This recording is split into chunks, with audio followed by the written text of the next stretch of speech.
রংপুর অঞ্চলে জেঁকে বসেছে শীত।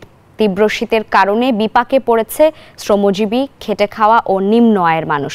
এখনও বিতরণ করা হয়নি সরকারি কিংবা বেসরকারিভাবে কোনো শীতবস্ত্র। রংপুর থেকে রেজাউল করিম মানিকের প্রতিবেদনে দেখুন বিস্তারিত। ঘন কুয়াশার হিমেল হাওয়ায় বিপর্যস্ত রংপুরের জনজীবন। দিনে দেখা মিলছে না সূর্যের। প্রচন্ড শীতের কারণে সবচেয়ে বেশি বিপাকে পড়েছেন বয়স্ক ও শিশুরা। সন্ধ্যা থেকে সকাল পর্যন্ত কনকনে শীতে কাবু হয়ে পড়ছেন এ অঞ্চলের গ্রামীণ মানুষ। চরম বিপাকে পড়তে হচ্ছে খেটে খাওয়া ও নিম্ন আয়ের শ্রমজীবী মানুষের।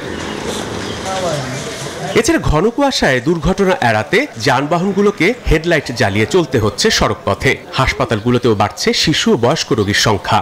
সকাল থেকে অনেক ঠান্ডা, কুয়াশা, বের হওয়া যাচ্ছিল না। মাত্র বের হলাম, আমি অফিসে যাচ্ছি। সারাদিন তো ভাড়া টাড়া মারতেই পারি না, লোকের নাই, যাত্রী টাত্রী নাই। কাম কাজ করবো, সংসার এমন একটা চাপে পড়ে গেছে, আমাদের কোনো আয় নাই।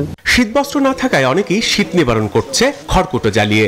এখনো সরকারি কোনো বরাদ্দ এখানে শীতবস্ত্রের ব্যাপারে আমরা পাই নাই। সরকারের পক্ষ থেকে যদি শীত বিতরণ করত, শীতবস্ত্র, তাহলে এলাকার মানুষ এই কনকনা শীত থেকে মুক্তি পেত।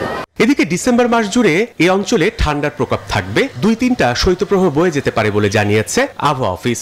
যত গ্র্যাজুয়ালি দিন যত যায়, যত জানুয়ারির দিকে যাই আমরা প্রোগ্রেস করি, তত তাপমাত্রা কমতে থাকে এবং তীব্র ধরনের যে শৈত্যপ্রবাহ সেটা পরিলক্ষিত হয়।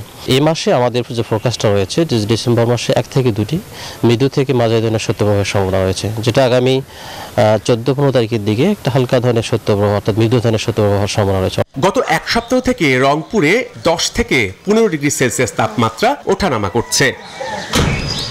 Desk report, news 24।